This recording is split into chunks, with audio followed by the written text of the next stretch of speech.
Kongversation.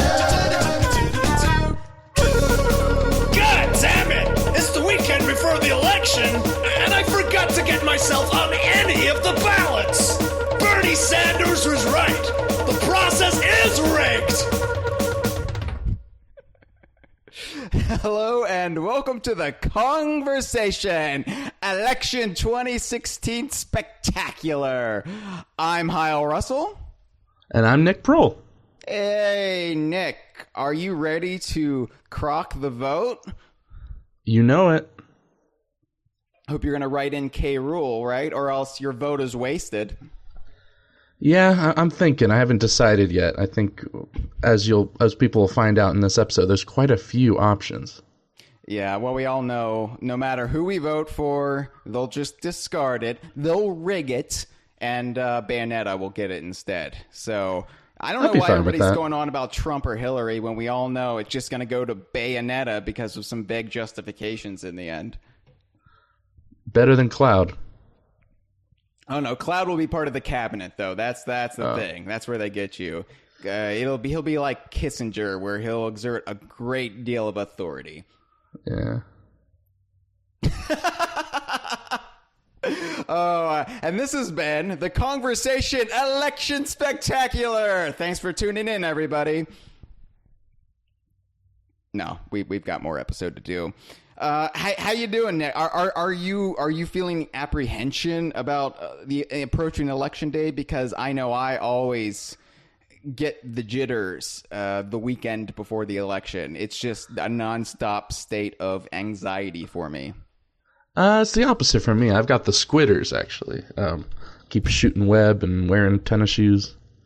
Oh, yeah. I had the case of the squitters the other night, but I had vegetarian chili that did not sit Oh, well. that'll do it. Yeah. Yeah. But yeah, I'm not apprehensive. Nothing to really be apprehensive about. Well, I hope not. I mean, look, I know we have listeners of all political stripes who listen to the Kongversation. It's like that gum, Fruit Stripe, just a cornucopia of colors. But if you couldn't tell where I sit on the political spectrum, then you probably haven't been listening very closely to this show over the past almost 4 years. You're like a Ralph Nader man, hardcore, right? No, I'm not. I'm a pragmatic liberal in that I'm an idealist, but only when you have room to be idealistic. So, no, I mean, look, there's. I'm going to try to beat around the bush, not beat. No bush. pun intended. No, yeah, no. See, it's hard for me to do, but obviously, DK Vine's staff pretty much all squares away politically in one direction, but I don't want to discourage anybody who's more on the right from listening and enjoying our show. But, this is not. I've never mentioned it till now, but I'm a strong Trump supporter. Oh, Nick. Oh, no. I had you draw that DKU comics this week for naught then. I'm so sorry. I disparaged your deeply held political convictions. Our savior presents himself in a non-conventional light, like physically, but he is our savior nonetheless. Your savior. Is this how Trump appears to people? Like, Jesus will appear in grilled cheese sandwiches. Trump appears in web comics about games from the 1990s. Pretty much. Okay. Well, good for Donald Trump. It's that would be kind of awesome, though, if I was a Trump supporter, and this is when I chose to tell you. All right. So since we're going to be talking about politics, that would be awesome, Nick, in that it would be kind of just one of those magic conversation moments that, is preserved for the ages. But, okay, I'll say this much to try to bridge the political divide that's just engulfed America. I don't believe that the Democratic Party should control everything, but I think we need a sensible Republican Party. And I don't feel like Donald Trump and Trumpism is the answer. I think things need to be dialed back back to the days of, say, Eisenhower. So I think most people that can work a computer well enough to hear a podcast would probably agree with that. Oh, you haven't been to 4chan then. Oh. Sorry, I'm drinking delicious Mountain Dew Code Red. And I picked this beverage tonight because I know I'm going to be spouting some liberal... Not Code Orange? Well, yeah, we have a Code Orange alert. No, I'm going to be drinking some red soda to try to appease our conservative listeners. Just try to show I'm not your enemy. We have more in common than we think. And if you're listening to this, then at the very least, what we have in common is a shared love of the Donkey Kong universe. So if that's where we have to start to bridge the political divide, starting after November 8th, then so be it. Let's talk I'll say about this Donkey for our Kong. Republicans. I'll say this. I love Ellie the Elephant. There you go. So do I, Nick. Oh my God, Ellie the Elephant. We can all now. Granted, I mean Trump's sons would just shoot Ellie and mount her head on the wall, but And then hang out with Saberman afterwards. yeah. Well, Saberman, having not been able to actually play Saberman Stampede because it is one of the unfortunately aborted games from the Grand Library at Rare. Having not actually played it and only seen video footage, doesn't Saberman just capture the animals a la Pokemon? Well, I know it's not DKU, but in Saberman GBA, the main menu has a mounted boar's head on a wall. So I don't know if he killed it personally, but he likes the taste of blood. Well, as did Saber Wolf from Killer Instinct. So yes, so it all makes sense. In the family, yeah. No, anyway, I just wanted to say I don't want to be off-putting to people. No. I want us to come together like the Beatles did, but before they broke up immediately after recording that album. I want us to find common ground. And I think Donkey Kong and the shared Donkey Kong universe of Rare, Retro, Playtonic, and Nintendo, I think that is the answer. I think this is the answer to World Peace Stick. This is why I do what I do. I don't do it for the yucks. I don't do it to get a laugh. I don't do it for the irony, because I'm not some sort of hipster in a dive bar. No, Nick. I do this for the betterment of man and womankind. I can tell that. I really, your conviction shows. Mike, yes, and DK Vi, I think we'll all be nominated for the Nobel Peace Prize at some point. I mean, how can they ignore us for as long as they've ignored us? I don't know, but hey, if Donovan got it, we can get it. That's a callback. So, before we start getting political and dredging up some controversy, first, let's appeal to the business conservatives in the crowd and get to some due diligence. Why don't we? All right. So first of all, Patreon. Yes, Patreon. DK Vine is on it. DK Vine is asking for your help because we can make DK Vine great again. Did you say Patriot? You are a patriot if you back us on Patreon. Go to dkvine.com/Patreon. Check out all the rewards you can get. Check out all the different tiers. And throw in what you want. Got some great rewards. $1 a month stickers. I'll say no more because it speaks for itself. $2 a month Minecraft server and early conversations. $5 a month listen live to the Kongversation live stream. Hello to everybody there in the live stream tonight. Hi. Hello. $25, the fabled DK Vine Inner Circle. Join the hallowed halls, and so much more. So check it out, dkvine.com/Patreon. Don't forget to call the DK Vine hotline if you want to have your call played on the Kongversation. That's 1281-410-KONG. Next week, post-election, no matter who wins, who loses, we are doing a call sack episode. Basically, what this means, for those of you who are uninitiated, is that we will be taking any calls, any topics, so long as it pertains to the Donkey Kong universe or Rare or Playtonic, Nintendo, whatever. So long as it pertains to the topic of the show, we will take your call and discuss it. Next week, Chad will be here with me. Sorry, Nick. It's all right. And Who's this Chad guy again? Chad, he's Chad Charles. No, it's Charles Chadwick McKenna, I believe is his name. And yeah, he's been on a few episodes of this show before. It'll be nice to have a guest fill in for me. He'll be here. No, it'll be great to have him back. Yeah, anything goes next week, but make sure you get in your call now. We have a bunch of calls from the preceding months that we're going to finally be playing. If you called in and your call was not related to any of the topical shows we've done, now's your chance to hear your call, and you still have a chance to get it in. So that's 1-281-410-KONG. That's 1-281-410-5664. For those of you who are illiterate, but only with letters.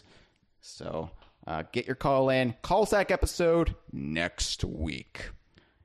Also pertaining to the conversation, don't forget to subscribe to us on iTunes. Rate the show on iTunes. And also, just tell your friends about the show. This is a very niche product for a very peculiar crowd of people. But new people are finding DK Vine every day. We see it on social media. There's kind of that initial bit of mind-blowing where they find that such a place exists actually outside of their fevered imaginations. And so, you know, they're out there. We are out there. We are legion. We just have to find each other. So please spread the word. If you think a gamer friend or a lapsed gamer friend might enjoy this show, let them know about it, and we would much appreciate it. Evangelize. Yeah, what we need to do is offer like a rewards program. Like, you know, if you turn your friend on to DK Vine, you get a $5 gift card to Dave & Buster's. That would make sense. They've got video games there. I don't know. Where else? Not GameStop. That's too on the nose. And quite frankly, I'm always perturbed by their lack of DKU selection. I mean, you know, they've got things arranged by system. Where's the DKU wall? Really? I feel if I ran a game shop, we would be out of business within 2 weeks, but at least I would do it right. Yeah, maybe send them to Dave and Bumpers. There you go. Yeah, Dave and you know, of course, all the masturbation in the men's room stalls that your heart would, you know, require, because Bumper infamously was the Diddy Kong racer who was arrested because of public masturbation. Yeah, read the book. Read the book.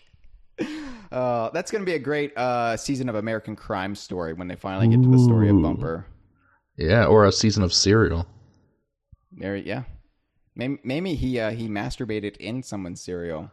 I wouldn't put it past him. Maybe it was Jennifer Aniston after they went to see The Switch. All right. Let's talk about politics in the Donkey Kong universe, Nick. Now, this episode is kind of a misleading title because it says politics in the DKU, but we're also going to be talking about the actual art of governing, which, believe it or not, there is more to becoming an elected representative than campaigning. As much as our media would have you believe otherwise, there's actually a job to do once you become president of the United States. There is? So, yeah.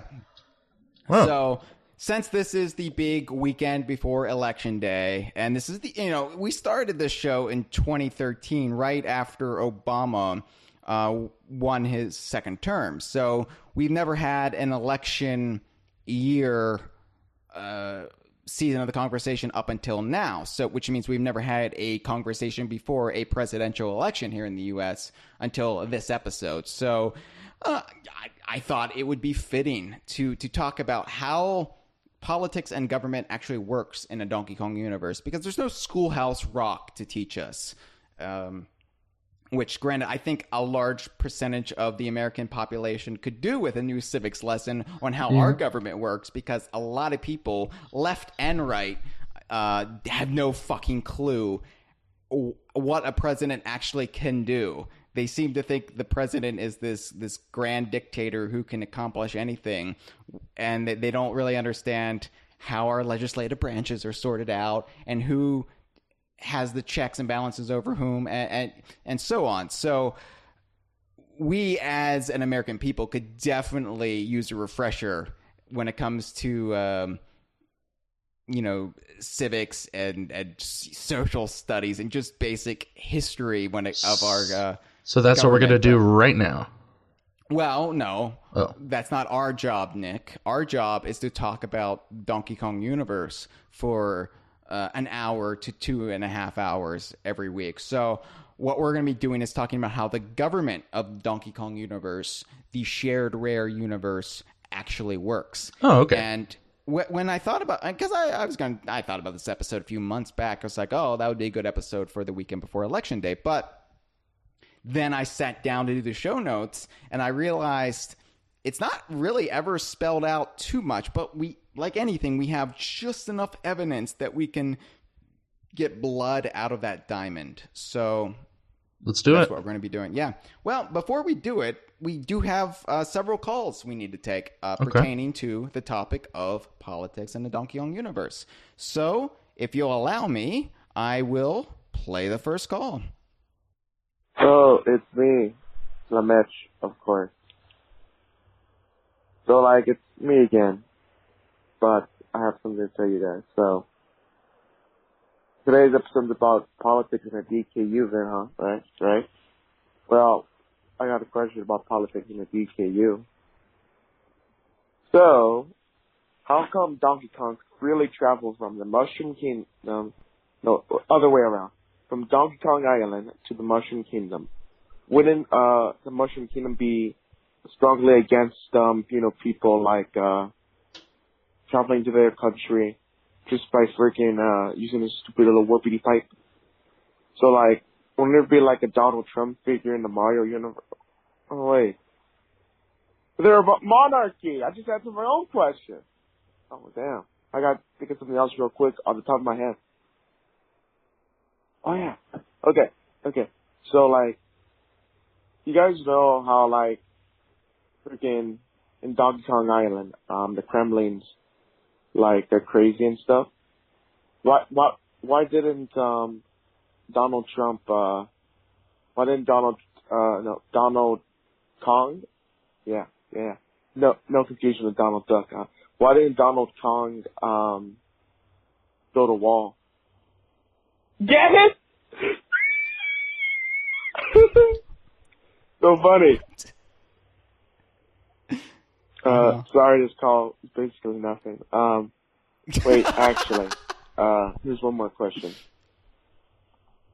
Who do you think would be the equivalent of Donald Trump and Miss Hillary Clinton in the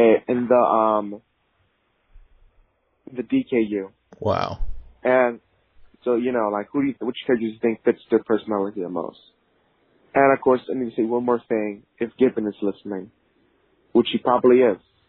Gibbon, I just want to say, Bernie Sanders. Bernie Sanders didn't make it. I'm sorry.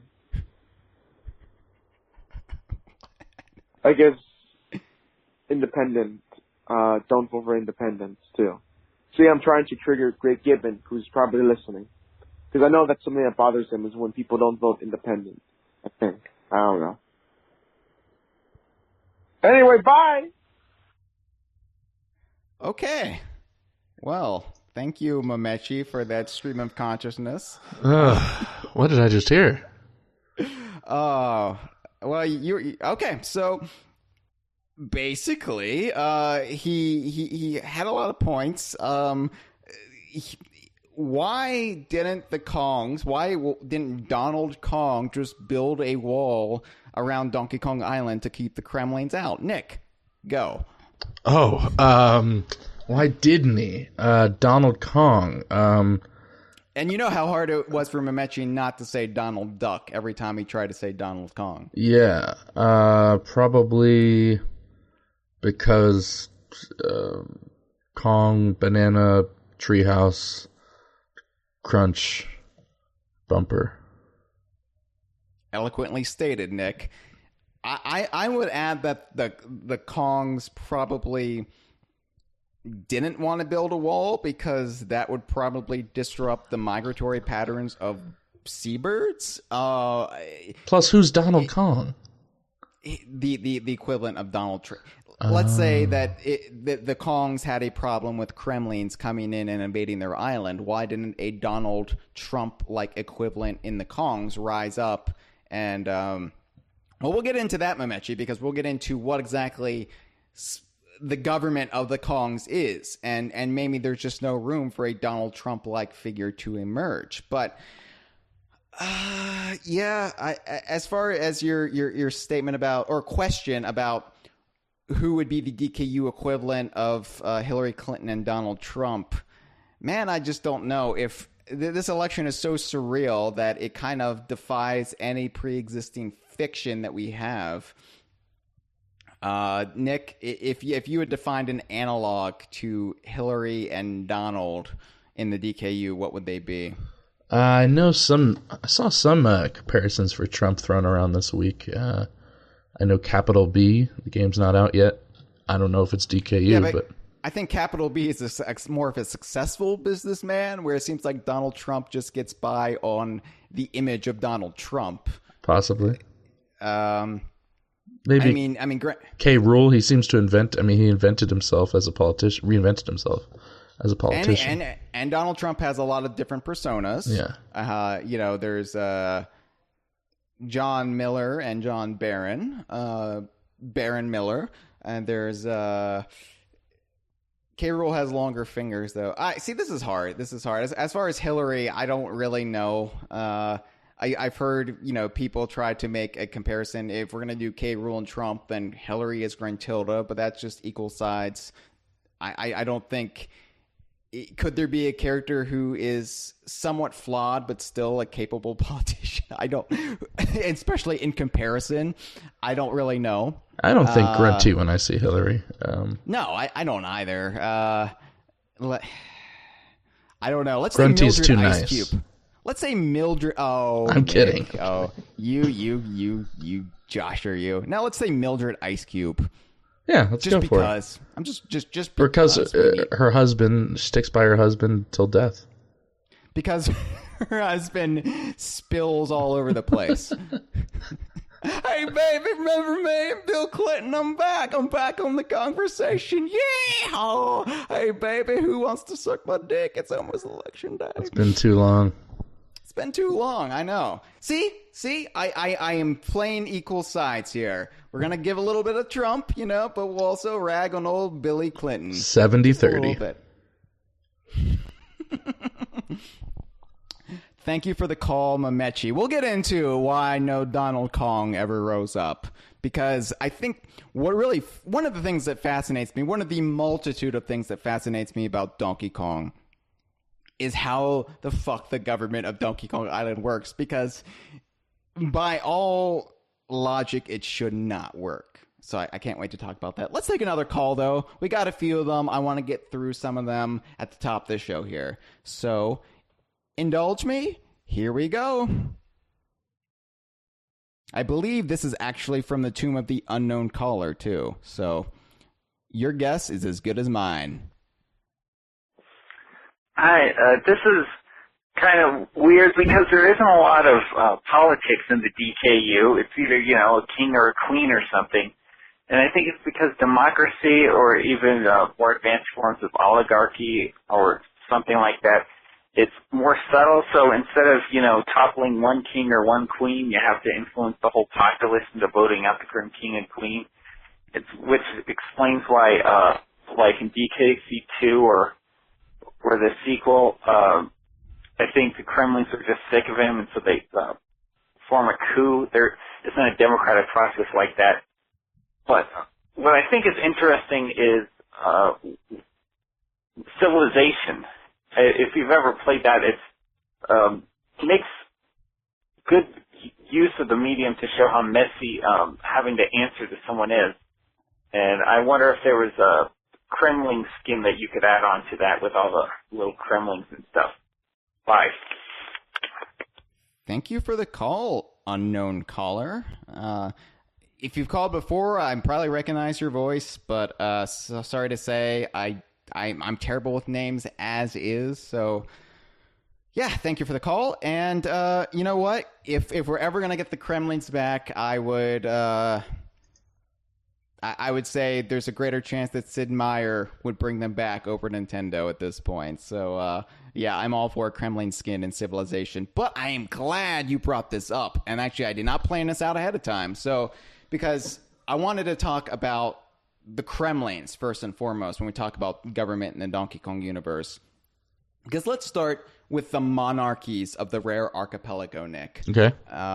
There's a lot of them, and they all seem to differ in the type of monarchy they are. So first and foremost, the first one we were introduced to, the Kremlings.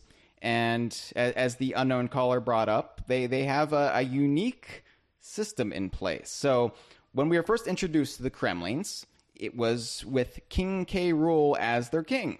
And we don't know much about how one becomes king. I assume it's just a royal family, a royal lineage, like most kings and queens. But we never had any details about how K. Rool came to power. Granted, I mean, we never had any details about how Bowser came to power over in the Mushroom Kingdom. So maybe he was elected. Whatever. I mean, electing kings is a bit weird. It's like, it's like Star Wars Episode 1, where they have democratically elected queens. Like, it doesn't really make any sense. But okay, sure, whatever. But my impression was always that K. Rool got the crown. Like, his father or mother was ruler, and then he got it. And he was kind of like the Kim Jong-un of the bunch. He was kind of a fuck up, and he was responsible for just kind of trashing the Kong-Kremling relations, which up until that point had been a quiet, if not persistent, Cold War. He's the one who made it openly hostile. Huh. At least that's my impression. But I mean, again, this is all just fan wanking, and it would fit. I think if Donkey Kong Country is the first act of hostility between the Kongs and the Kremlings in years, then that would, it would make sense that K. Rool just acts, without thinking of the consequences. So, as far as the government of the Kremlings go, it's definitely a monarchy, but they also have this weird system in place that allows a new king to be installed if need be. Basically, it's kind of like our ability to impeach a president, but that is not something you usually see in an absolute monarchy. No. So, especially usually when a king is overthrown, it's something like a revolution where a new system of government is put into place. But with the Kremlings, K. Rool was overthrown, and then they just gave the crown to somebody else. In this case, a killer cybernetic robot named Chaos, who behind the scenes K. Rool is manipulating to retain his power. But the plot of Donkey Kong Country 3, which we'll be discussing in a couple of weeks in our big multi-part spotlight episode, sure is weird, isn't it? Yeah, it's an odd one. Now, does it say in the instruction manual that he was overthrown and is controlling from afar? No, this is all theories from us, but basically it says the Kremlings have a new king named Chaos, and it doesn't illustrate what happened to K. Rool. It was probably just done there for the twist. Right, as far as the DKC3 team is concerned, yeah. I'm sure that was the case, but in universe, it makes no sense why the Kremlings, because I don't think the Kremlings had any inkling that K. Rool was behind Chaos. So there's the only thing that really made sense, as Joe Mudd and I discussed on the Donkey Kong Land 2 Spotlight, that game kind of serves as a nice bridge if you walk into it with the assumption that was K. Rool's final test. Like the Kremlins were mutinous at that point, and I mean they lost their island. They lost their island. There was a genocide of the Kremling race, and so I like that there's some consequences to K. Rool being a complete nitwit as a king, and the Kremlings wouldn't take it anymore. But it's also interesting that then the Kremlings wouldn't have just installed some other form of government where they wouldn't have to answer to a king who could get them into the same awful predicaments that K. Rool got them into.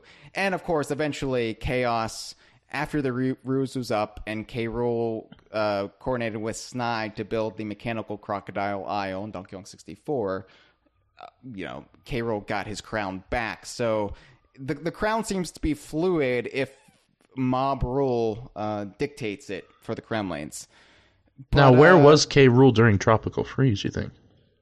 Well, where has K. Rool been for years now? The interesting thing is K. Rool got the crown back in Donkey Kong 64 or sometime before Donkey Kong 64, but the Kremling crew, which is the name of those Kremlings who explicitly follow the crown of K. Rool or whoever is their king, Kremling crew is mostly kind of crumbled as a kingdom, as a governmental body since K. Rool got the crown back. They've been around, but it's been kind of diminishing returns. And meanwhile, you've had critters who are more or less like not part of the Kremling crew, or at least not any apparent part of the Kremling crew. You had them as goalies in the Super Mario Striker series. You had them Smash Brothers. Just watching tennis in Mario Power Tennis, Smash Brothers, as you said. So critters have been around. Other Kremlings have kind of popped up here or there, but it seems like those who actually follow K. Rool to the end have kind of shrank, and the Kremling crew is mostly just there in name only at this point. They don't have an island. I guess there's an argument to be made whether the mechanical crocodile Isle is still intact. Once the Kremlings were defeated in Donkey Kong 64, at the very least, they had the Kongs had that death laser removed from it. But I can't imagine they would want this weapon of mass destruction just docked off the coast of their own island. I doubt it's there. So my understanding of where the Kremlings are presently they're living on Donkey Kong Island. They're living in the Northern Hemisphere, just around the Rare Archipelago. The pirate faction is still sailing on the Gangplank Galleon, and they've all been kind of scattered to the winds. And there are some loyalists to K. Rool, but other than that, they've mostly just assimilated within the pre-existing governments of those islands. So yeah, the Kremling crew still technically exist on paper, and hopefully we'll see a big revival of them at some point. Oh, they'll be back. Well, I hope so. There's all these rumors that, and I think this is just kind of a snowball effect. All these rumors that state, Nintendo hates the Kremlings. Nintendo refuses to ever use the Kremlings. You see a lot of this as of late, especially since they didn't put K. Rool in Smash Brothers. But I still have hope that if Retro or somebody will use the Kremlings in the next Donkey Kong game. I think the fans voiced their opinion with the Smash ballot. They definitely took notice because there was a K. Rool costume.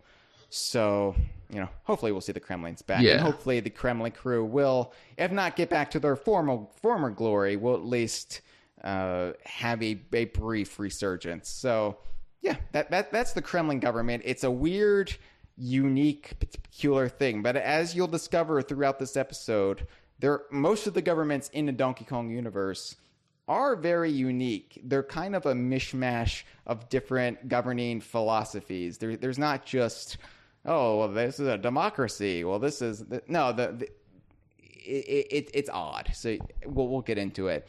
Let's get to another monarchy before we take our next call, and that is the Jinjos. Now, the Jinjos are, of course, ruled by King Jingaling. They're peaceful people. And they are peaceful people. And it's also a monarchy in exile, because they are living on the Isle o' Hags, which is, I guess, to this day still controlled by Gruntilda. But it's unknown if the Jinjos are an absolute monarchy or a constitutional monarchy. Because Jingaling, he seems like an all-right guy. He seems like he rules by a fair and decent hand. He could just be a really good king, which we don't really, especially as Americans, we don't usually think of kings as just being morally upright and decent. Because it's part of our country's founding myth that we refuse to be ruled by a king. Except for that Winselslaus guy. I hear he was a good one. What's that? Wenceslaus? Good King Wenceslaus? Isn't that something? Oh, okay. Well, that died. That really did die. Yeah. Kind of like the Jinjo's Kingdom. It's too early for Christmas carols, Nick. And when you mention Winslow in front of me, I immediately think Family Matters, and I'm trying to turn it back around to I think it's Carl and Urkel. I'm probably saying it wrong. It's like Wenceslaus. You are saying it wrong. Yeah. Yeah. Good King. Oh fuck. Good King. Sriracha sauce. I don't know. You know what? It's pre-Thanksgiving. I refuse to even acknowledge Christmas as an entity. Oh, don't turn on the TV. That's not true, because we're already planning out our 2016 holiday cards. We're doing all this stuff behind the scenes. So yeah. I mean, obviously I'm thinking about it, but I have to play up the too early curmudgeon. It's Christmas has to be no later than a week of Thanksgiving. Otherwise, it's just distasteful. You've got your rules, but it doesn't seem like King Jingling had many rules. He was a kind ruler. Yeah, he seems kind of like a fop a little bit, because he was mostly just a dandy fop. He was just sitting on his throne. He was more concerned about kickball than anything. His little pet. But yeah, toots. I don't know. Yeah. I think that they are a government in exile, though. So a little bit of the whole, Dalai Lama type thing here going on. There's a little bit, because they were initially from Spiral Mountain, and Gruntilda drove them out of Spiral Mountain, and now they're just kind of living in their own little corner of the Isle of Hags, which we're going to get into the Isle of Hags, too. How does the government of the Isle of Hags work? But yeah, the Jinjos are just kind of off on their side. Now, does it say that in game that they lived in the Spiral Mountain? Grunny's Revenge. That's it. That's it. Yeah, you're right. I remember. Yeah. Gruntilda actually knocked off. Originally above Spiral Mountain, the entrances to Grunny's lair was actually King Jingling's head, and she knocked that off and put her own head up there. People love building their own heads in rock. Yeah, that should be mentioned in the Rare Archipelago. Sure. That is like the premier sign of I rule this fucking island, or I rule this valley, or I rule whatever. Wizpig did it when he invaded Timber's Island. Donkey Kong, or Cranky Kong, whoever stone-faced that is, of course, was on the mountainside of Donkey Kong Island, since crumbled. But that's Retro's fault. And, of course, Gruntilda in Grunny's lair. So, yeah, it seems to be a motif that they like. All right, well, let's take another call, and we're going to be getting into there's more monarchies to cover, believe it or not, but I want to get to another call first, because who knows where this is going to take us. So please, have at it, caller. Hey, Hyle and Nick, it's your friend and host of 64464, Mitchell Wolf, just calling in to give my thoughts on politics in the Rare Archipelago. I have a pet theory that the three, I don't want to say main franchises because I don't know if they are anymore, but the three biggest franchises in the Rare Archipelago, Banjo, Conquer, and Donkey Kong, represent three different political structures. Donkey Kong representing anarchy, with the Kongs overthrowing the Kremlings on their island, and then the Kremlings going back against the Kongs, warring back and forth like an anarchy. Spiral Mountain is a libertarian, laissez-faire kind of thing, where agrarian pursuits rule all, and there's not really any authority figures to speak of. And when Grunty just wants to kidnap a little girl, she can do it, because there's not any government restraints on big business. And Conquer represents a monarchy with, the Panther King and all that. And, yeah, I mean, that one's pretty straightforward. Okay. I'll talk to you guys again soon. See ya. Thank you to former future staffer Mitchell Wolf for the call. Yeah, thanks, Mitch.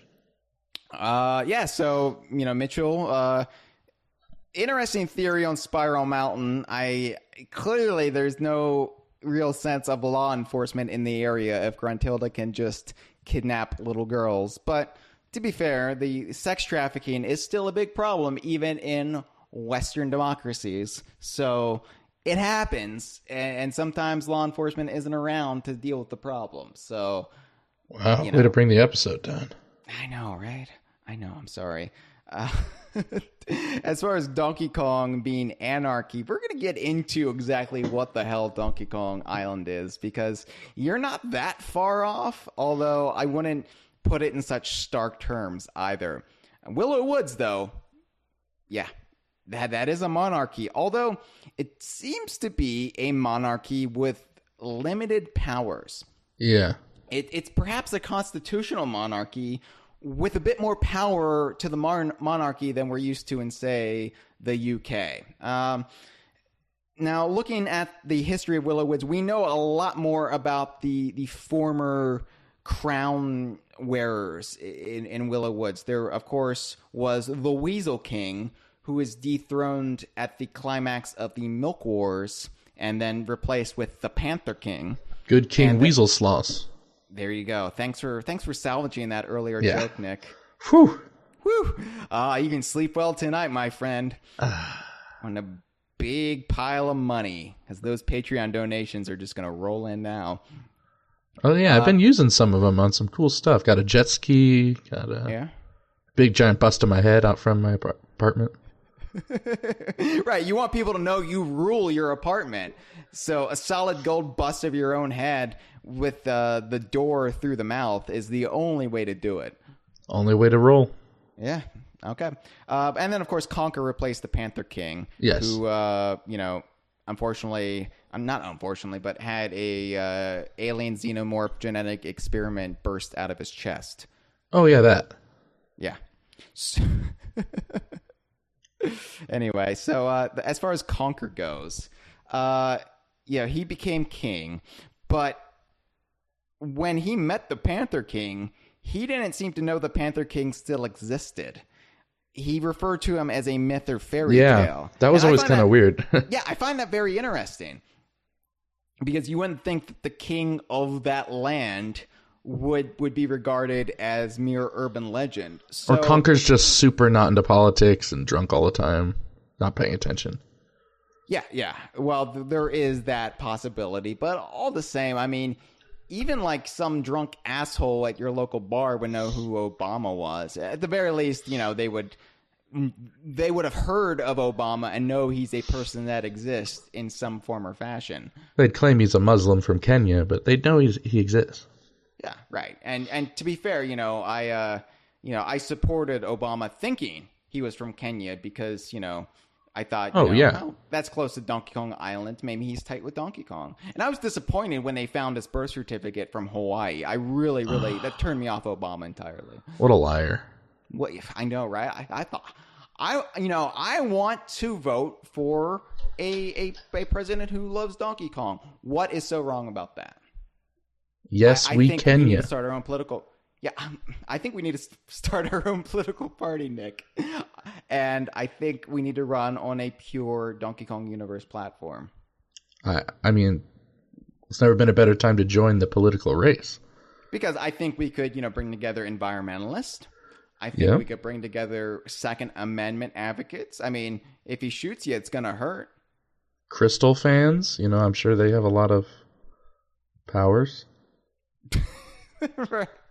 Yeah, if they don't have powers, they at least respect telepathy and reading one's mind as far as figuring out what their sexual proclivities are, according to Crystal's Smash trophy. Oh yeah, that was weird. Yeah, I like how that was basically just, Crystal can read minds, so she knew when Fox wanted a blowjob, right? Right, guys. Right. Right, guys. Yeah. At least it acknowledged her as canon, though. I guess that's better than Star Fox Zero. Yeah, I guess so. Yeah, but anyway, so if you have a monarchy where nobody knows that the king really exists or not, then that's kind of contradictory. But luckily, we have Conker's Pocket Tales. to show us the way. We do. And, Conqueror's Pocket Tales often shows me the way in just life in general. For sure. It's like a Gideon Bible. I put it in hotel rooms when I stay there. I could make a Beatles reference here. Oh, wait, we did this last week. Oh, yeah. So, according to Conqueror's Pocket Tales, Willow Woods seems to be run by local governments. At least it was during the later years of the Panther King's reign.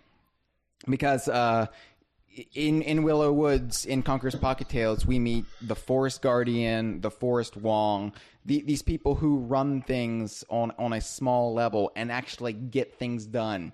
So as far as I'm concerned, as far as my theories are concerned, I think due to the Panther King's gradually increasing insanity as he he was apparently immortal and he just slipped into dementia over time.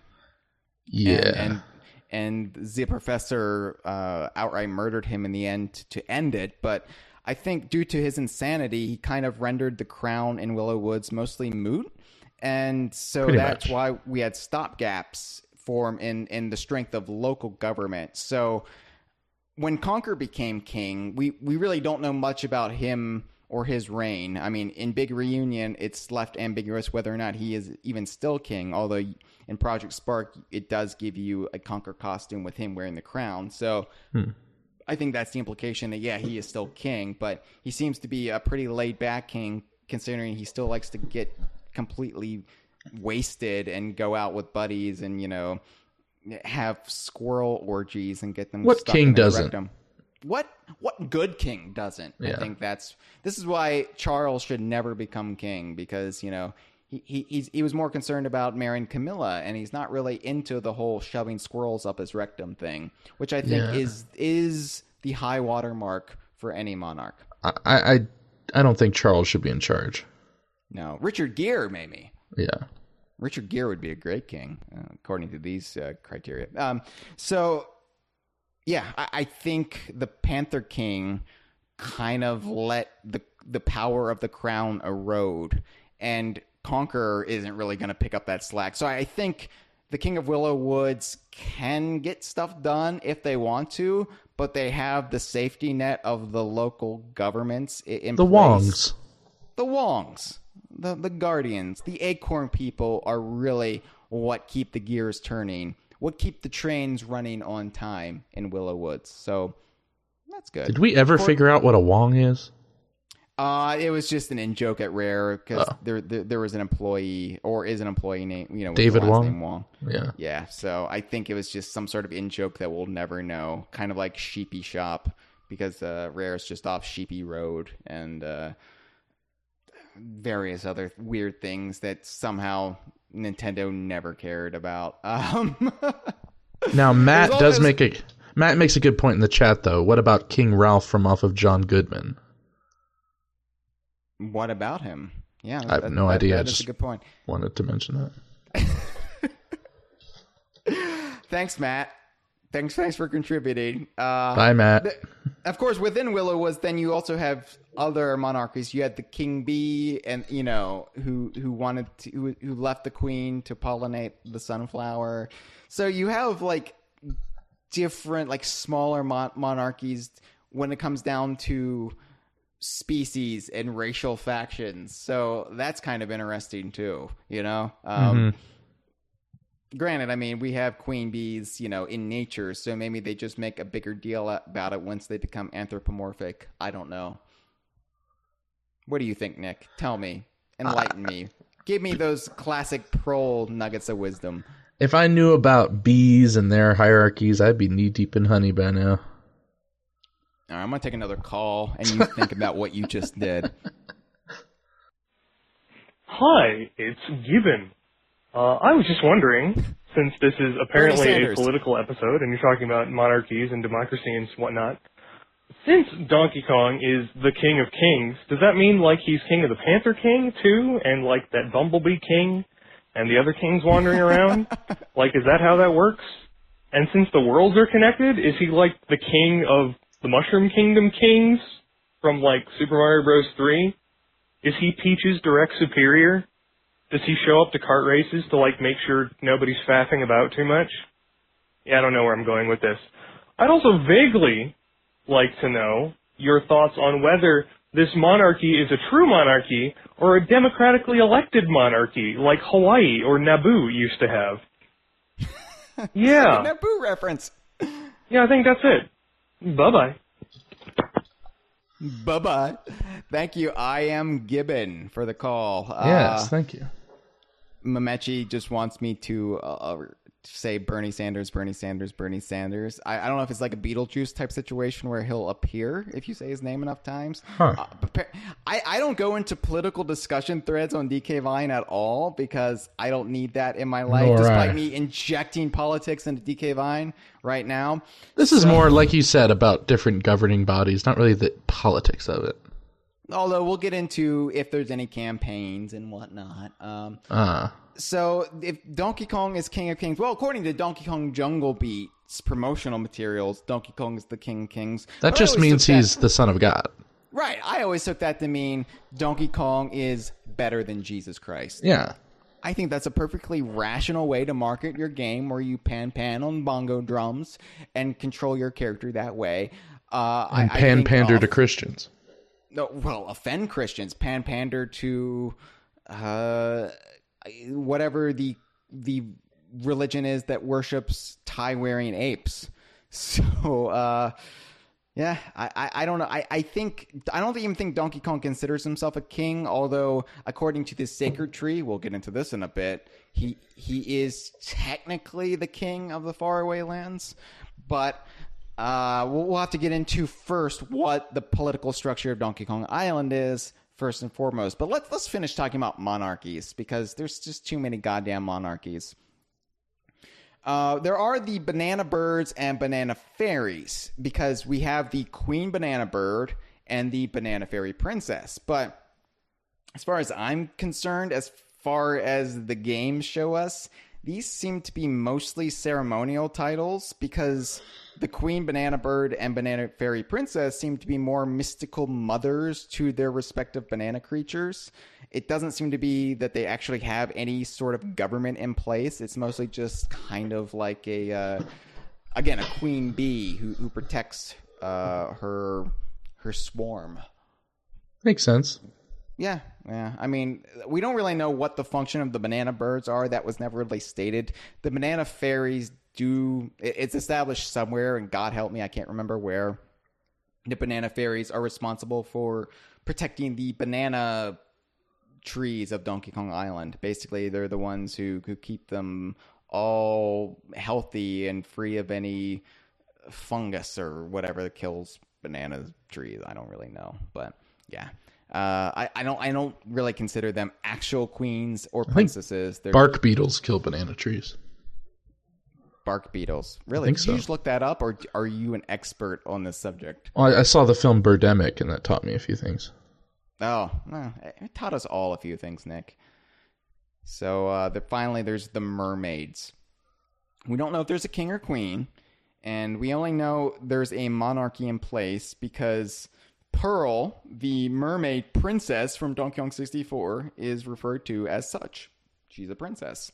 And I think we've discussed this before, or I've discussed this before, that Sea Breeze Cove from Tropical Freeze is actually where the mermaid civilization is centralized. Huh. But that would be cool. Because if you look, there's a lot of structures underwater that seem to be designed for creatures underwater. And it seems to be... I mean, it would make sense. The only thing that would make sense, it can't be a sunken civilization because it was designed to be sunken. So, ergo, mermaids.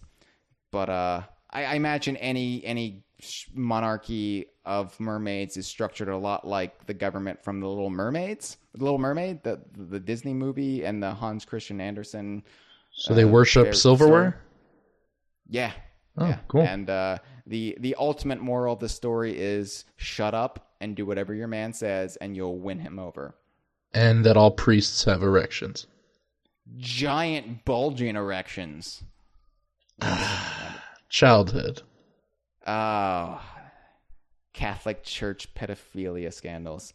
So Aquaman too. Aquaman's a good metric for how underwater civilizations would run. Aquaman's also a monarchy, I believe. Although, it depends if you're looking at pre-crisis or post-crisis or post-Infinite Crisis or post-Flashpoint or post-DC Rebirth. So, it's fluid, but... Yeah. Yeah. All right, so those are the monarchies. Those are more cut and dry, although they're different varying forms of monarchies. Kremlings are the harshest monarchy, while we have the Jinjos, who seem to be a decent monarchy, and Willow Woods, which is I can't be bothered monarchy. Let the states run it. But let's get to Donkey Kong Island, Nick, because Donkey Kong Island, I think this is what most people want to hear. What the hell kind of government is DK Island? Do you have any theories before I babble on? I do like the anarchy idea. It seems to be apropos. So just people doing whatever they want. No system in place whatsoever. I don't know the tenets of actual anarchy, but I think there is some sort of something. It's not just do whatever you want. You didn't read the 20 pages of notes I sent before the show? I said I study skimmed up them. on different forms of government, and I gave you that Scantron test, and you didn't. Did you just circle C for everything? Yes. But, yeah, so, I mean, it's not that it's no rules, but it's certainly not. There's no ruler, and there's probably no currency. Oh, although there is currency. There is a currency. There is a currency, though. There are banana coins. So I'm calling this. I've run everything we know about government on Donkey Kong Island through the different forms of government. I cannot find a suitable analog. So I'm calling it a liberal oligarchy. You're calling it Kongservatism. No, I'm calling it the Kongocracy. Okay. Because that is we're just gonna have to invent a new term, the Kongocracy, because decision making seems to be in the hands of one particular Kong, and I believe it was Cranky Kong at the start of the series. He is referred to in a lot of materials as the village chief or elder. So whatever, well, that's close enough. But I think, as I mentioned before on this show, starting with King of Swing, go back and listen to the Character Witness Cranky Kong episode from several weeks back for more. But I believe King of Swing established when rule of Donkey Kong Island transitioned from Cranky Kong to Donkey Kong. And it seems like in lieu of actual elections, the title is passed on via the Jungle Jam competition, which is not a stable way to pass the baton of power. But then again, as it's becoming increasingly apparent, neither is democratically held elections. Yeah, I was right about to say, who are we to judge? So who are we to judge, right? Maybe a Jungle Jam competition is what America needs. I don't know. Granted, Trump just eats fast food and Hillary's always feigning, so I think they would both be disqualified. Gary Johnson probably, can't run very far because of all the weed. And Jill Stein would probably get malaria because of the anti-vaccination. So, none of these people would become I'm going to pretend I know who Jill Stein is. Oh, that does not bode well for the candidacy of Jill Stein. Sorry, Jill. Nick Prol. Dr. Jill Stein. I believe 2% in the polls. Was she on that show, Win Jill Stein's Money?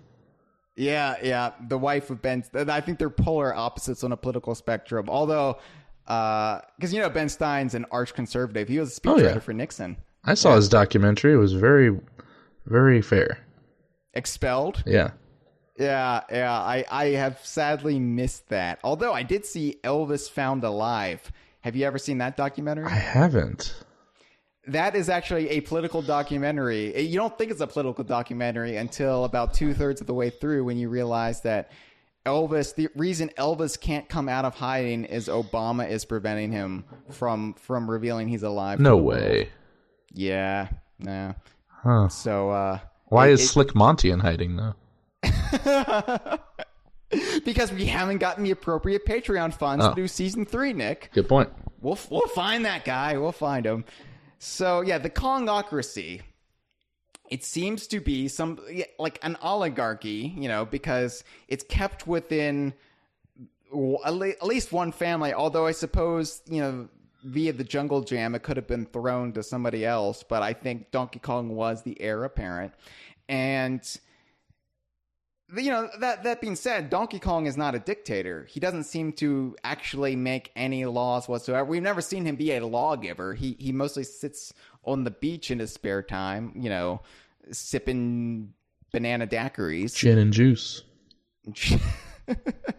I believe it's banana milkshakes, at least what was described in the story for Donkey Kong Country 2. Either SNES or Game Boy Advance, or maybe both. But in my head, it was always banana daiquiris. But we never see him make laws. But we know there has to be some sort of functioning government, because there's banana coins. There's a form of currency. Big Ape City alone. You got to think Big Ape City alone, just the sheer logistics of a city existing on an offshore island would have to mean there's some functioning government. And actually, Donkey Konga 2, that goddamn turd, does establish that there's a Hall of Records in Big Ape City and other things that point towards a government existing. So it references Big Ape City? Oh, yeah. Well, Donkey Konga 2 completely takes place on the offshore islands established in Donkey Kong Land. And you think I'm making that up, but that is actually part of the game's plot. It doesn't reference Donkey Kong Land, of course, but the Kongs look out across the ocean and see a couple small islands. One's a small island with a city on it. One's a small island with a mountain on it. Monkey Mountain, Damn. Big Ape City. Damn is right. That's so cool for such a bad game. It's the only reason I'm thankful the game exists, and I don't necessarily want to smother it with a pillow while it's in his crib, but because it is a baby. Or maybe I would go back in time and kill it as a baby. I haven't really thought this through, but I don't want to, because at least it cements my Donkey Kong Land theory a little bit more. Yeah. But yeah, so you go to a city and the title, not the title, well, the menus take place within different parts of the city, and there's a Hall of Records. So, and inside the Hall of Records, there are all these ape statues that I take to be the forefathers of Cranky Kong, the stewards of Donkey Kong Island preceding Cranky Kong. So, it's kind of cool, but very cool. Yeah, I would have to guess that Donkey Kong and Cranky Kong before him installed appointees to actually run like the day-to-day government of Donkey Kong Island. And, DK Island seems fairly chill. I do have to imagine there are heavy environmental regulations in place, because, that would be one area that the Kongs would really be concerned about, would be protecting their jungle, protecting their forest. And that's why what the Kremlings did was so egregious with Kremkroc Industries.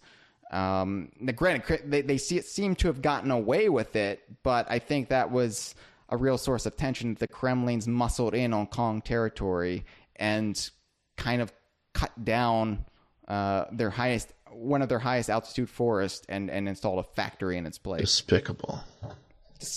Deplorable, you might say. Yeah. They're going to hell in a basket of deplorables. So yeah, I would have to imagine, because what's to prevent, somebody from bulldozing the Congo jungle? What's to prevent any of this? The Kremlings muscled in on both DK Island and the Northern Hemisphere and cut down forests to build factories. So besides them, and I imagine they got away with it because they are a political power with enough muscle that it would be all-out war if the Kongs took any direct actions against them. But yeah, I think there would have to be political appointees installed by Donkey Kong to do the day-to-day business of governing. But ultimately, the buck would have to stop with either Cranky or Donkey, depending on when the series timeline you're looking at. Funky obviously runs like the medical marijuana side of things. I think weed would be legal on Donkey Kong Island. If we're going to get into this, I'm not a stoner. I'm not part of this lifestyle, but I don't begrudge it. I thought you toked up before every conversation. It just sounds like I toke up before every conversation. No, it sounds like I do a rail of cocaine before every conversation. Hey, everybody, welcome to the conversation. Yeah, I'm Bill Clinton now. Woohoo! Boobies, bang, boobies. Ah! Yeah. The only, I mean, it's it's over-the-counter pills, tea, coffee, and just a little bit of crack. Just a little bit. And the ashes of orphans. Or is that just me? Coked up orphans. Yeah. No. I'm not a stoner, but I would have to imagine they have some pretty lax. Like, I would imagine DK Island in some ways would be a little libertarian, but not in like the overbearing, hey dude, did you read Ayn Rand's Atlas Shrugged? You need to read Atlas Shrugged kind of way. I would imagine it's more it's more like focusing on DKC Atlas Shrugged, am I right? Bravo. You completely made up for that Good King. Yeah, what the Winslow's fuck was loss. that? Yeah. Anyway, you completely derailed me, Nick. That was solid.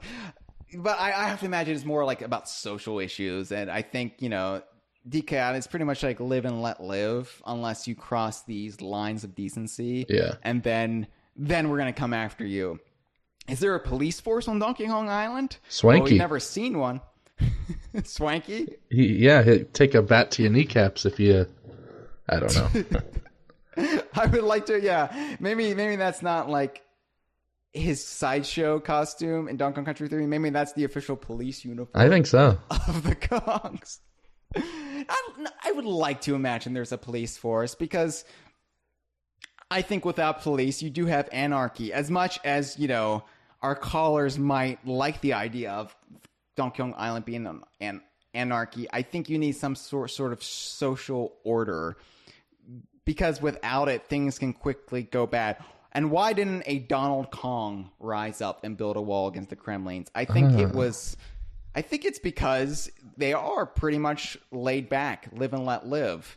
And it was only until the Kremlings took direct action against the Kongs in Donkey Kong Country that, the Kongs retaliated. And they didn't retaliate by sending like armed forces against them, even though, Willow Woods does have an armed service, and the Isle of Hags seems to have one as well. But we'll get into that. But yeah, I don't know. I heard some stuff Chunky was saying, and it's really just stuff that we've all been thinking,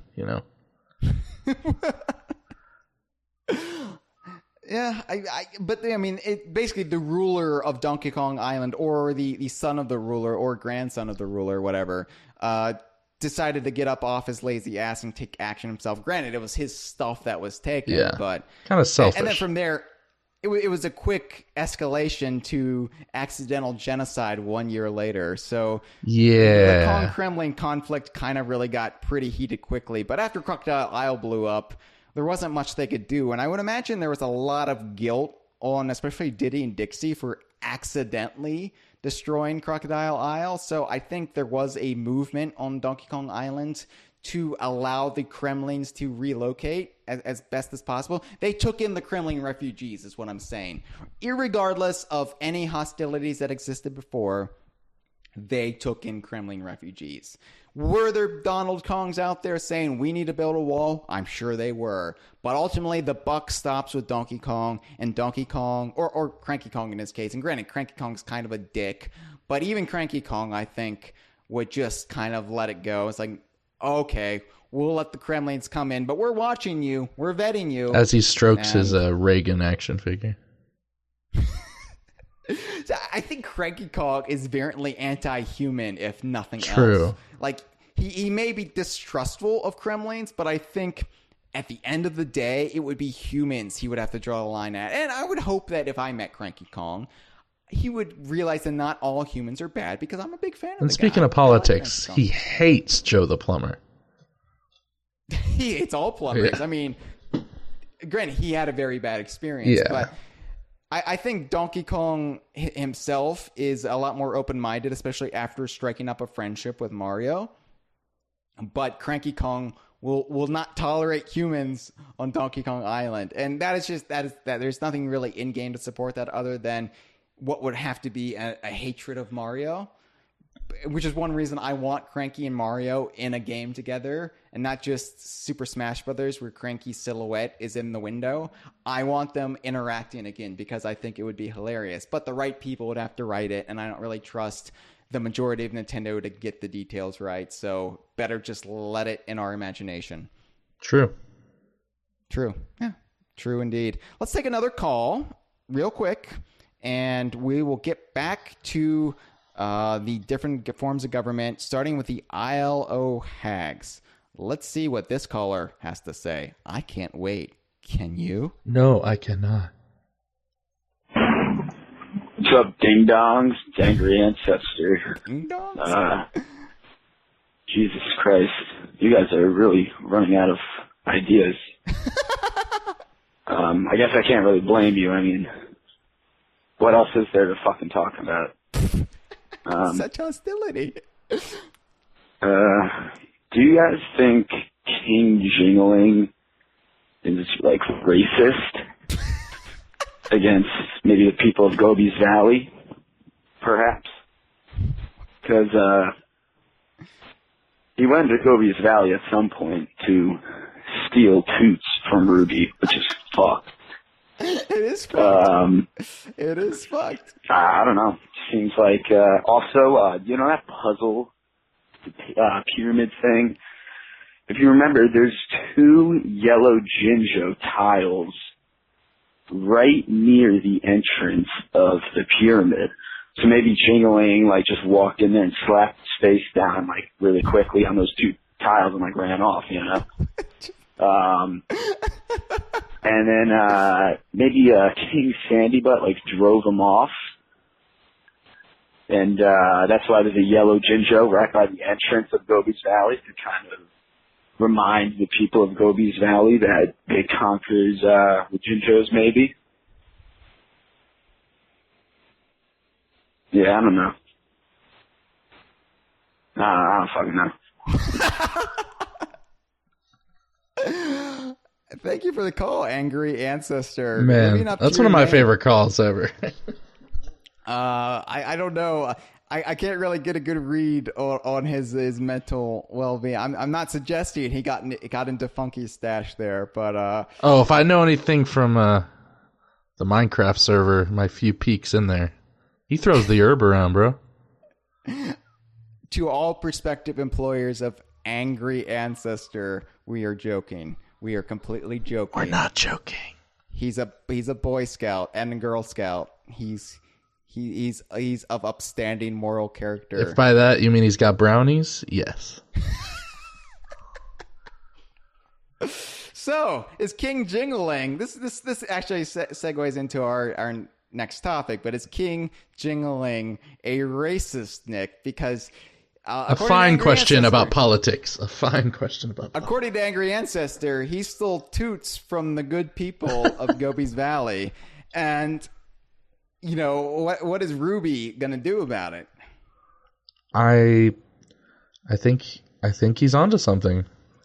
See, I may have agreed with your interpretation when I was a younger, angrier man, when I myself was an angry ancestor to my present self, but I don't think he actually committed any war crimes or acts of aggression between 2 competing governments. I think Toots was simply a gift from the people of Gobi's Valley to King Jingling. Maybe the Jinjos are a deep-rooted ally, historically, of Gobi's Valley. I think when Gobi, the camel, yes, ran away to the lava world, Toots stowed away in his fur. And while he was running to Hailfire Peaks, Toots jumped off somewhere around Jinjo Village. I mean, who am I to say that is not the correct course? I like to think of Toots as a grab life by the horns kind of guy. You know, he's like he's a runaway. He's a rebel. It would be great if Toots is a regular James Dean. I think the classic Hollywood actor of the 50s, not the porn star. I think I don't want to say James Dean. I think Toots, it would have been funny had he just appeared with a new character in each subsequent Banjo game without explanation. That'd be awesome. But, he gets around. I would have to imagine, judging from everything we know about King Jingling, that it had to have been a gift from Ruby and the people of Gobi's Valley, a token of appreciation. Perhaps, I mean, we really don't know what the hell Toots is. Toots is some sort of like primordial Jinjo, so maybe it was, Toots belongs with your people. I don't really know, but Toots is a long snoot, isn't he? Now, I mean, that's a reference, right? Kind of, from Star Wars, Garandan the long snoot. Oh, I'm sorry. I haven't really boned up on my Wikipedia as of late. Ever since they chucked out the expanded universe, ever since the Star Wars Brexit vote deemed the Star Wars to get out of the EU, I can't really wrap my head around what Star Wars canon is and isn't anymore. So ever since Disney went EU, more like PU. I mean, to be fair, most of Star Wars EU was junk. There were good except for things. Shadows of the Empire. Shadows of the Empire, which we established we both love. Also, Knights of the Old Republic. There was a lot of good stuff. The original Thrawn trilogy. The Long Snoot Chronicles. I'm sure that was in like Tales of the Mos Eisley Cantina. Yeah, one of those anthology books. But there's a lot of good stuff. I hate to see the good stuff. The Han Solo trilogy. Both of them. They're two weird. Splinter stuff like of the Mind's Eye. Yeah, where Luke keeps thinking about how much he wants to bang Leia. Really unfortunate, but with that long snoot. Really, really unfortunate that some stuff got thrown out, but it's good that we lost a lot of stuff, like everything after the Vong invasion. God, I'm a nerd. The fact that I can rattle this stuff off. I mean, I just name-dropped Splinter of the Mind's Eye, so... Yeah, I mean, the thing is, I haven't even read the vast majority of this. Oh, no. I just know what happens, because... It's like having a strategy guide for a game you don't have. It's like at my bachelor party when I went off on a rant about Power Rangers. I actually don't have firsthand knowledge of a lot of this stuff, but I feel like for pop culture reasons, I have to bone up on it. And I get engrossed in the actual history of it, even if I myself would never actually watch or read any of it. Exactly. Yeah, it's who I am, people. You've been with me, people of DK Vine, for 17 years. You know I get obsessed with canon and continuity, and even if it is not my personal favorite franchise, there's something alluring about it to me anyway. It's why you bought that whole Hyrule Historia style book for Gilmore Girls, even though you've never seen it. They did release a Golden Girls one. Not gold. It was like a Golden Girls history of the show. I don't think it really was like the Golden Girls Historia, where it like 7 generations before Blanche, but the heroes defeated timeline where Sophia falls down the flight of stairs. But yeah. Where were we? Oh yeah, King Jingling and the ILO Hags. Now, what about his point about the Gobi's Valley Pyramid? Oh, I don't know. Maybe that was let's move on. Maybe those tiles were put in there by Gruntilda as just... Because Gruntilda has to lay some of these traps and things for Banjo to activate.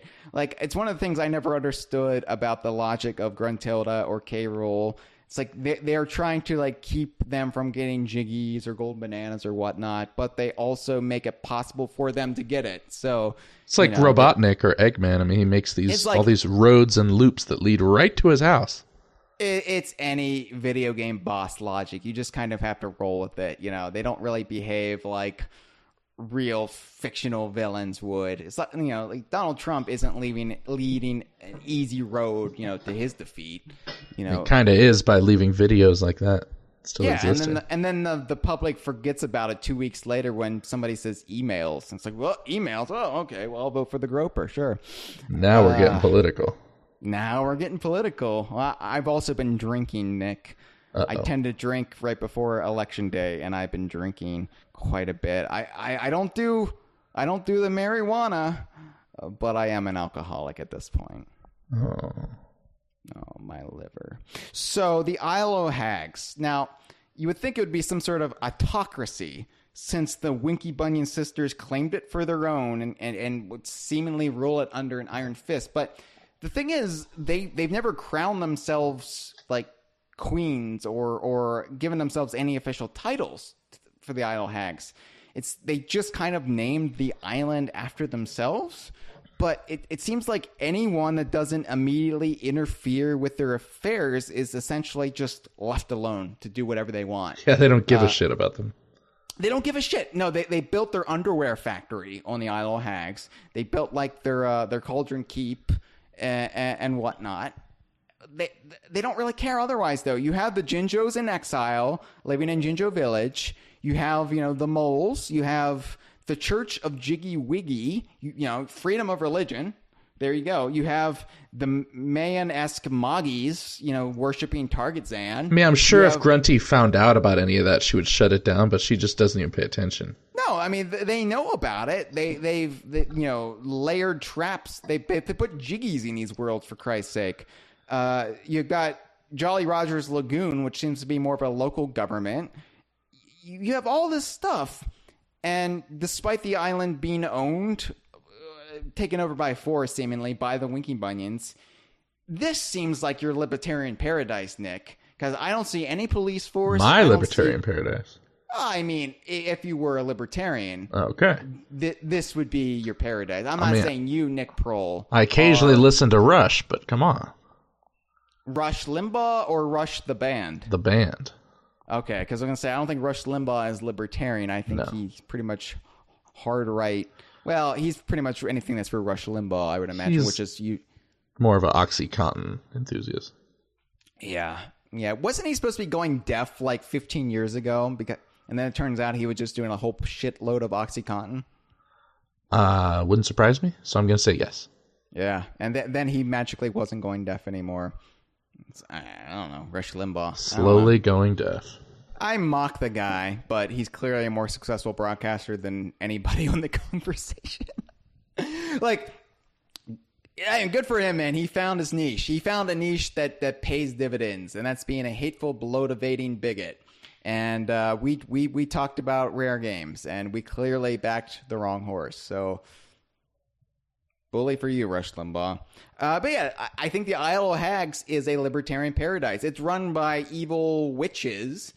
But besides that, anybody can pretty much do whatever the hell they want, and they pretty much leave each other alone for the most part. So, the witches also put their own amusement park on the island. So it seems like they have very specific purposes to want to have their own island, but they don't really care about the rest of the island. Now, if they wanted to do something else with the island, and this is before Grunty killed her own sisters and became a disembodied head and was enslaved by the Lord of Games, spoilers, before any of that happened. So I don't even know, I would imagine nobody really stepped in and just said, okay, the Isle of Hags is mine now. I think they're just pretty much doing what they please. And Glitter Gulch mine now. Yeah. Glitter Gulch. I don't. Who's in charge of the mining operation there? I think it's just Old King Cole. First come, first serve. Yeah. Anyway, so who makes old Chuffy run on time on the Isle of Hags? Well, nobody's, considering it was derailed when Banjo-Kazooie got to it. So, I guess there really is no government structure. It is a libertarian paradise because there's nobody to come in and fix infrastructure unless somebody willingly does it. So there you go. Isle of Hags, libertarian paradise. I think that answers it. Yeah. All right. Now, we haven't seen any copious amounts of marijuana on the Isle of Hags. That's the only thing that makes me question it being a libertarian paradise. But if pot is legal throughout most of the Rare Archipelago, then maybe there isn't really the need, It's, you can get it anywhere. Yeah, it just proves that once it's legal, it's not as taboo and fun. So people stop doing it. Yeah, people stop doing it. Yeah, there you go. All right. Real quick, I want to address the Northern Hemisphere because we don't really know too much about it. We know it's controlled by the Bears now. Perhaps it's a similar government to the Kongversation of DK Island, but I have no clue. We know they have their own currency, though. They're all their own system of money. Yeah.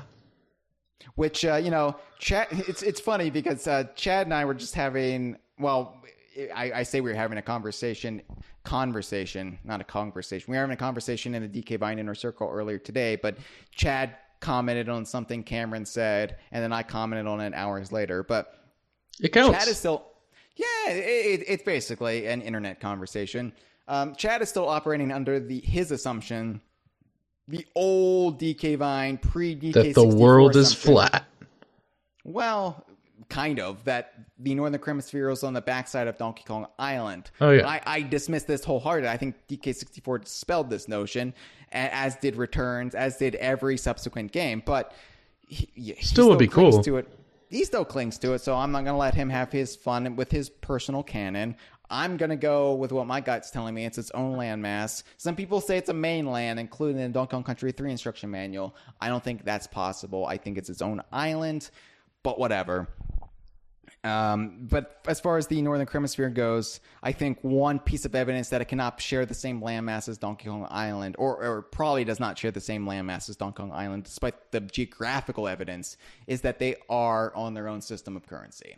And we know banana coins were used throughout Donkey Kong Island, and you would say Crocodile Isle, but it was only really for the Kongs themselves. So I don't think it was actually the currency of Crocodile Isle.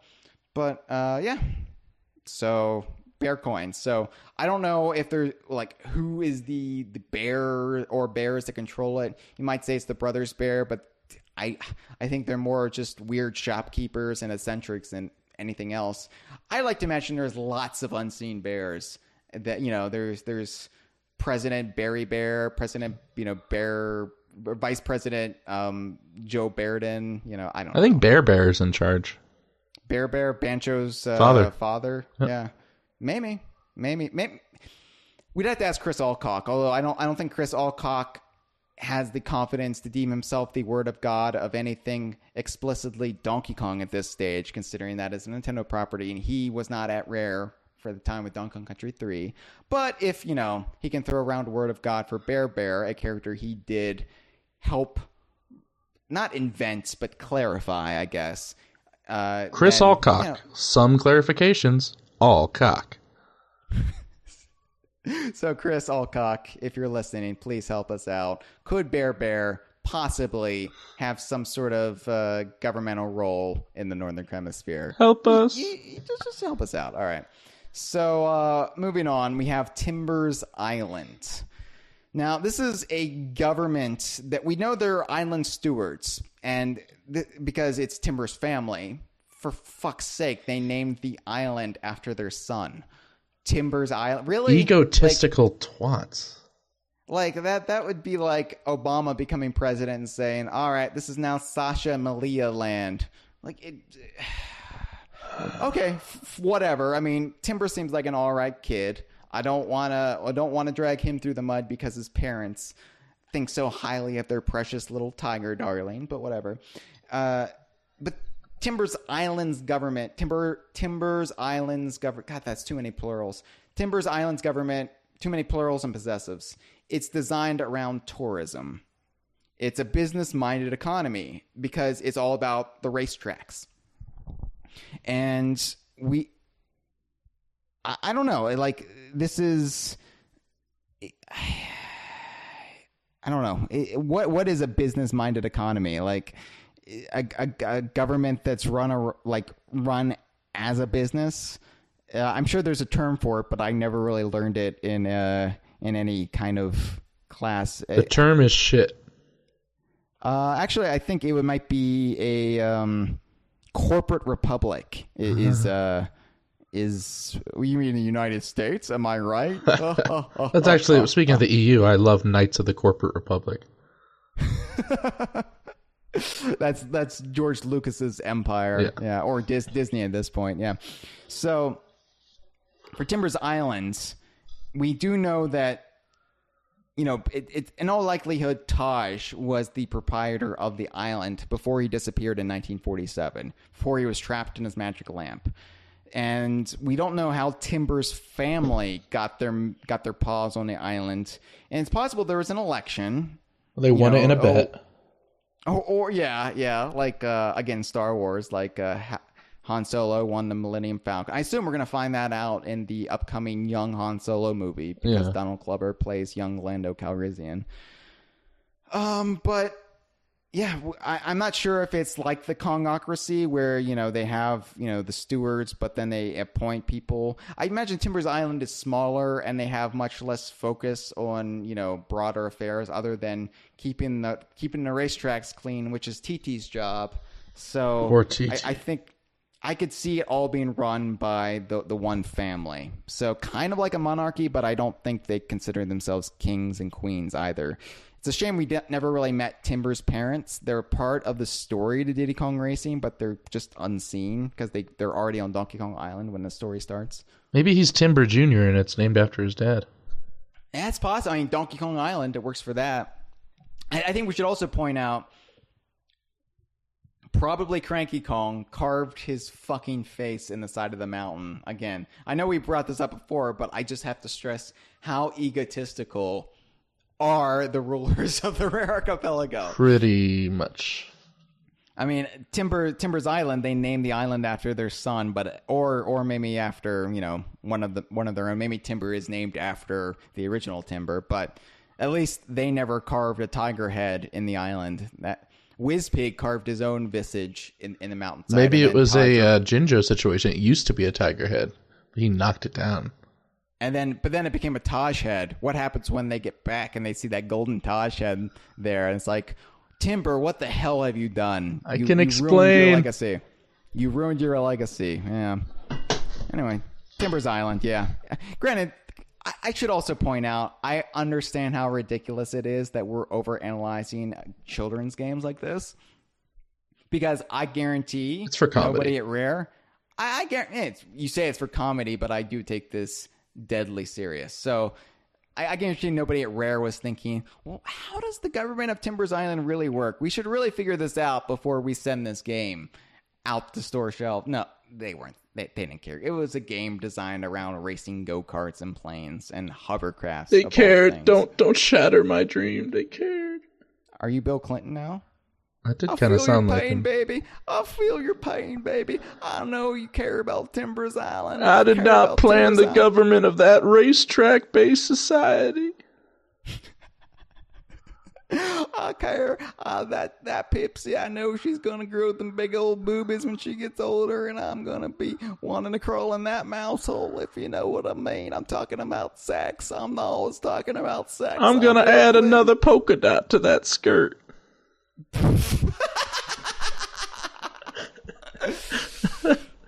Oh, the faraway lands. Let's get far away from that and go to the faraway lands. All right. Now, the faraway lands, for those of you at home who aren't playing along, are what we call the world of Donkey Kong Jungle Beat. And not the world, the island of Donkey Kong Jungle Beat, or islands, depends. We got the name Faraway Lands from, once again, Donkey Konga 2. It came out right after Jungle Beat, and in one of Dixie's notes in the game, she says she's going on a cruise to the Faraway Lands. Faraway Lands are capitalized, too, so it's like a proper term. Well, we don't know where this is, but considering the Jungle Beat lands, the Fruit Kingdoms, as we sometimes refer to them as, didn't have an official name. We'll just call them the Faraway Lands. That's the Faraway Lands. So that's what we call the world of Jungle Beat on DK Vine, the Faraway Lands. Yeah. So a cursory glance at the Faraway Lands, some would think it would be a theocracy because they get their orders from the sacred tree. It's kind of a religion almost, but it's kind of a new agey, like, let's listen to the fairies and the forest kind of religion. So it's not really like a theocracy. Besides, the sacred tree grants one the ability to rule the land by judging who is most in harmony with its nature, by who can collect the most beats. So they're hippies. it kind of a hippie bait, but the sacred tree is a tree that grants you crest. Huh. And I mean that is the plot mechanism. Jungle Beat, if you can even say Jungle Beat has a plot. You go through the game with the bongos, controlling Donkey Kong, and you collect more beats if you don't touch the ground. And you get combos by collecting the bananas, and it's basically it's a rhythm-based platformer. It's actually really good. Yeah. I mean, as much as I rag on the intent behind Jungle Beat, it is a really fun game. Not as fun as Donkey Kong Country, but a really fun game. Like nuts and bolts, it's a great game. It just maybe shouldn't have been called what it was. It's a game that you really can't appreciate when it first came out because of what it was not, but with enough time passing, you can start to appreciate it for what it was. Yeah. For what it is. Anyway, that's the plot, basically. And the sacred tree grants you crest, and you become king of all the land if you can, be the most in harmony with the nature around you. So Donkey Kong did become, as stated, the king of kings of the faraway lands. But that was just his sitcom he was working on. That was a sitcom? The King of Kings, right, where Kevin James played Donkey Kong, the Messiah, who was a UPS driver, right? Yeah. Jesus, man! First he's a carpenter, and then he's a delivery truck driver. He really needs to come up with something more impressive, like a podcast host. That would be. Wait a second. I'm just trying to rationalize my life decisions because I am turning 33 this month. So, oh yes, if Jesus could be a podcast host, well then I'm not doing too bad, am I? I really should have taken up carpentry. That's what I'm saying. Yeah. Saf correctly pointed out the other week on the show, I was talking about putting up shelves in my townhouse, and I went to say build a shelf, and I corrected myself because I am not building any shelves. Install, yeah, and he applauded me for not overstating my level of carpentry skill. So I want to get the record straight. I'm not in any way a carpenter, but it does haunt me. It does haunt me just a little bit that I can't build things. But anyway, so Donkey Kong becomes king via the sacred tree, and he won the right to rule, but he's not living in the faraway lands. And the implication at the end of Jungle Beat was that he turned it into, again, a Kongocracy by installing governors. In this case, what we call the Kiss Kongs. There was Dread Kong, what was it? Karate Kong, Star Child, Sumo Kong. right. Who was the other one? There's like Cactus Kong.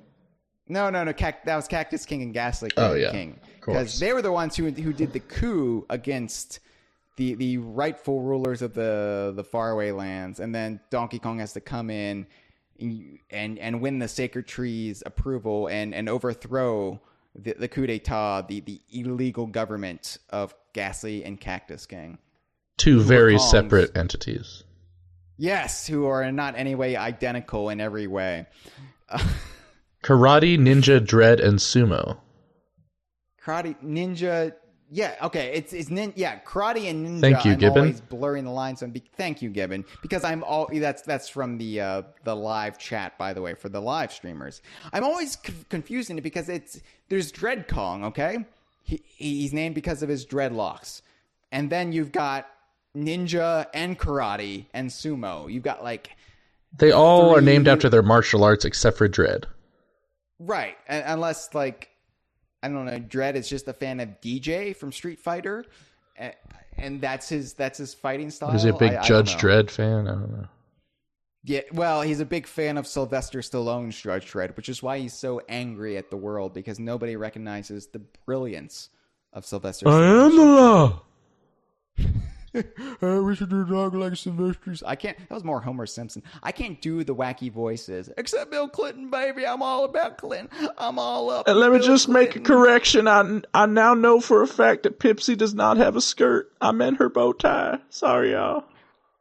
Oh, but I'm still gonna stay in that bow tie, baby. I'm gonna cross the finish line on her. What are we doing? This This is why you need to vote for Hillary Clinton, because you're going to get at least 4 more years of Bill Clinton impression. You know, Bill Clinton's going to get up to all sorts of wacky shenanigans, and I, for one, am looking forward to it. Bill Clinton's going to? Oh, yeah. I guess you're right. I mean, he's a wacky individual. You know? He's going to walk back into that Oval Office and be like, I remember this place like it's the back of my penis. I would have also just accepted the back of my hand. Oh, yeah, there would that's have been it. enough innuendo in that, Nick. Yeah, good point. Or the palm of my hand. No, I mean, he's going to be first gentleman. Imagine what Is that what they're going to call it? Oh, yeah. I think it's going to be first gentleman, yeah. That'd be amazing. Assuming the orange beast doesn't get it instead. The first guy to be called first gentleman is like the least gentlemanly guy. That's awesome. Yeah, I know. Well, besides Donald Trump. Oh, yeah. Besides a lot of people, but you know. You know, Michelle Obama made things grow. Bill Clinton's going to make something grow. I'm going to plant a seed, baby. Kids need a better diet. A diet of me. Oh, come on now. No, actually, don't come on now. Yeah, no. Anyway, so I think with the Faraway land, this is descending into Bill Clinton like impressions at this point. But I think the Faraway lands became a Kongversation because the implication at the end was he made up with the Kiss Kongs and he let them be the governors. They still have to answer to them because they were part of this coup d'etat, but maybe they were misled by Ghastly and Cactus, and they realized the error of their ways, and now they're working with Donkey Kong to govern the faraway lands, even though Donkey Kong's the rightful king, but Donkey Kong's too laid back to consider himself a king. So that's how we reconcile the plot of Jungle Beat with Rare's characterization and Retro's characterization of Donkey Kong. That was a long sentence, but I agree with every word. This whole episode, this whole series is just one long run-on sentence. Yeah, it's a life sentence. Finally, let's get to the tropical freeze islands. We could also talk about, Jungle Climber and whatnot, but let's just talk about tropical freeze islands. We don't really know much about them because we don't really spend that much time. I mean, instead of spending a whole game on them, it's just one world in a game. But it's basically unknown. There seems to be no government structure in place in Lost Mangroves because it's just kind of, a lost realm where planes and ships wreck. But Juicy Jungle, though, I would say Juicy Jungle seems to be controlled by the Oinks and their corporate interest because they run the juice factory there. Yes. So maybe this would be, again, a corporate republic, as I said. And granted, these are, I think, supposed to be smaller islands than Donkey Kong Island and Crocodile Isle and so on. They look smaller. So, yeah, I mean, so Juicy Jungle, yeah, it could just be one big juice factory without, a police force. Maybe there's, security there, just it's all insular. As far as, Bright Savannah goes, I don't know. We know there's, animals living there and they have, festival celebrations, but I don't really know too much, and I can't really say. I already said my theory about Seabreeze Cove, which is it's run by the mermaids. So and Autumn Heights, you got me. There's stuff there. It's in the constant state of Oktoberfest, but I mean, it's definitely run by owls, right? Well, at the very least, owls have had a presence there, but they're Snowmat affiliated owls, so. Now, how about the rats? How about their government of cheese in the caves and stuff? I don't really know. I don't know how, if the rats are just. I don't know. I've got theories, but it would take us down a long, not a rabbit hole, but a rat hole. Because I thought I remembered you and Chad when you first covered it, discussing the relationship between the rats and the owls. Yeah, I think the rats are just like incorporated into the larger Snowmad army, but I don't really, I can't really speak to it without more evidence. I need to replay Tropical Freeze, honestly. I've been replaying it with Michelle, but we need to put more time into it because it's a fun game, and I really jones to play it every so often. Would she join you on a Twitch stream, you think? Maybe. Although, don't force it. My Twitch.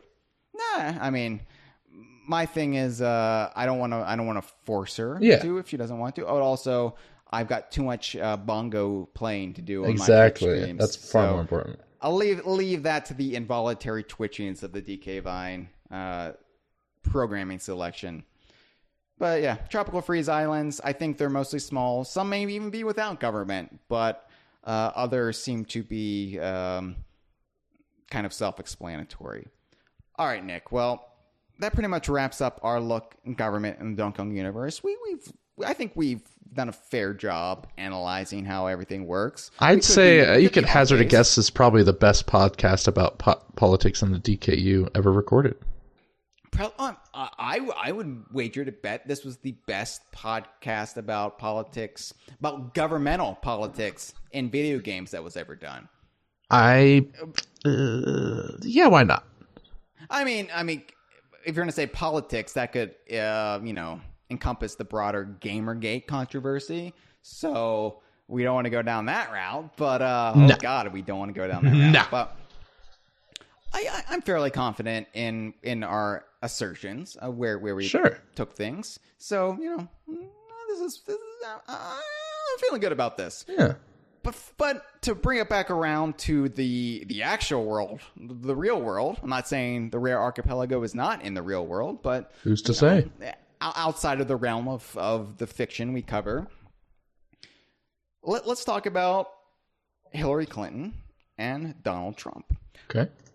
If they were to relocate to the Rare Archipelago, where would each one feel the most at home as far as, governing or asserting influence? Where would these candidates fit in?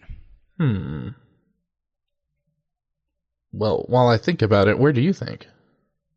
Way to pass the buck. I don't know. I think, considering there is no straight democracy, I think I could see Hillary Clinton not even being in politics. I think she would go back to her lawyer roots and maybe fight let's say Grunny Industries on the Isle of Hags. Look at what they did to the poor pigs in Jolly Roger's Lagoon. I mean, they grew a third arm from all the toxic runoff. Yeah. So I could see her really taking it to industry and trying to get some regulations there. Donald Trump, he's all about the celebrity. He would want his head on a mountainside. Oh yeah. So I don't know. I think he would probably. I think he would hang out. He would kick out Lord Jiggy Wiggy, and he would take over his place. No, Master Jiggy Wiggy. Yes, sorry. Yeah, he would take over that place because it's all gold. As for Hillary, I don't know. And some sort of technologically advanced place, so she can have her own private server. Oh, okay. Emails. We're taking it back to emails. We got to be even-handed. We got to be even-handed. Right. You're right. And that's the only fact I know about Hillary that I can really say. Maybe she would move to Pantsland. She'd move to Pantsuit Land. There we go. That's how we end it. Goodbye, everybody. Bye. Vote! This has been a File 2 production. Que rico.